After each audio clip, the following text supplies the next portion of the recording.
Bismillahirrahmanirrahim. Assalamualaikum warahmatullahi wabarakatuh. Dialah yang menjadikan kalian memiliki pendengaran, penglihatan, dan hati supaya kalian bersyukur.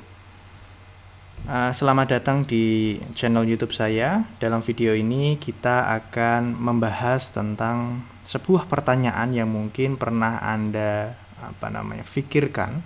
Ketika Anda membeli motor baru, kenapa Anda harus mengganti oli saat kilometernya itu baru 1000 km. Saya Muhammad Hafid, salah satu staf pengajar di program studi teknik mesin Universitas Islam Indonesia. Saat ini fokus riset saya di bidang tribologi, ilmu yang mempelajari tentang gesekan, aus, dan pelumasan. Selain itu, saya juga fokus di bidang manufacturing, produk-produk medis dari rubber atau dari karet. Jadi kalau misalkan Anda membeli motor baru, salah satu hal yang diberikan kepada Anda adalah sebuah buku petunjuk penggunaan motor. Dan di sana itu pasti terdapat jadwal maintenance atau jadwal perawatan. Nah, yang sering Anda lihat di sana adalah kapan Anda harus mengganti oli. Salah satu pertanyaan terbesar adalah kenapa ketika kilometernya itu baru 1000, kenapa Anda harus mengganti motor atau mengganti oli di motor Anda? Padahal mungkin Anda berpikir, ini kan masih 1000 km, ini pasti olinya masih bagus, kenapa harus saya ganti? Kayak gitu. Mungkin juga Anda berpikir, loh ini kenapa semakin lama itu jarak antara satu pergantian ke pergantian yang lain itu kenapa kok semakin panjang gitu. Kalau Anda lihat pergantian pertama itu 1000 km, pergantian kedua itu 6000 km, artinya selisihnya 5000. Pergantian ketiga itu selisihnya menjadi 6000, dari 6000 ke 12000 dan seterusnya setiap 6000 km. Pertanyaannya kenapa seperti itu? Nah, dalam video ini kita akan sedikit menjelaskan itu dari segi akademik. Nah, itu sebenarnya mekanismenya seperti apa. Nah, mungkin ada juga di antara kita yang mempunyai ide cemerlang dalam tanda kutip ya. Wah, ini daripada saya harus menggantikan oli di kilometer 1000 yang menurut saya masih bagus, mending speedometernya saya copot saja agar ini tidak cepat melampaui 1000 km kayak gitu. Saya akan mengganti oli ini ke dealer resmi gitu ya. Ketika sudah olinya itu sudah tidak terlalu bagus, kemudian saya baru pasang lagi speedometer. Nah, mungkin ada yang berpikiran seperti itu gitu. Tapi pertanyaannya, apakah pikiran kreatif ini baik untuk motor Anda kayak gitu? Sebenarnya pergantian oli di awal itu sangat dipengaruhi oleh proses aus gitu ya. Jadi kalau misalkan Anda lihat di gambar ini ya, ketika Anda membeli motor baru, tentu gambar ini bukan motor baru dan juga gambar ini bukan cara mengendarai yang baik dan benar ya. Jadi ketika Anda membeli motor baru, ketika Anda menggunakannya, sebenarnya ketika kita perbesar di bagian mesin itu ada banyak sekali komponen yang saling bergesekan, kayak gitu ya. Ada banyak sekali komponen yang saling bergesekan. Dan kalau misalkan kita memperbesar komponen yang bergesekan itu secara skematik, itu Anda bisa bisa melihat di gambar yang kanan atas ini. Jadi permukaan material yang baru ya, ketika Anda beli motor itu kan permukaannya itu baru, itu permukaannya itu cenderung kasar ya, cenderung kasar seperti gambar ini. Nah, ketika Anda menggunakan motor itu permukaan itu akan saling bergesekan.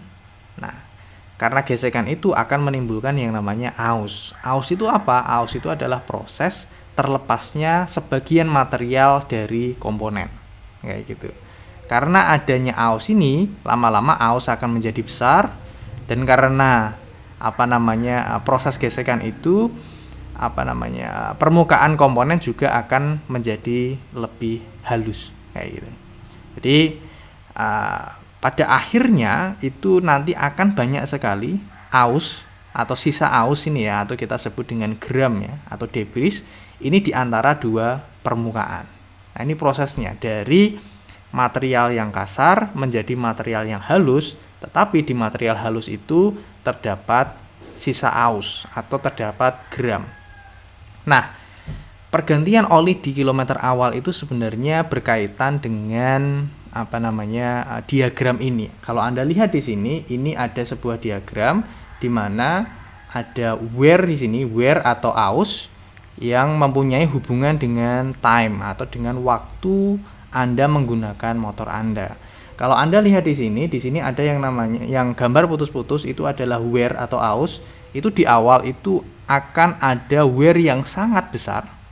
Kemudian di satu titik wear-nya itu cenderung sedikit landai, dan di satu titik itu akan menjadi sangat besar lagi. Kayak gitu. Nah, di masa awal ini disebut dengan masa running in, ya. Jadi running in itu adalah masa di mana banyak sekali aus yang ada di mesin.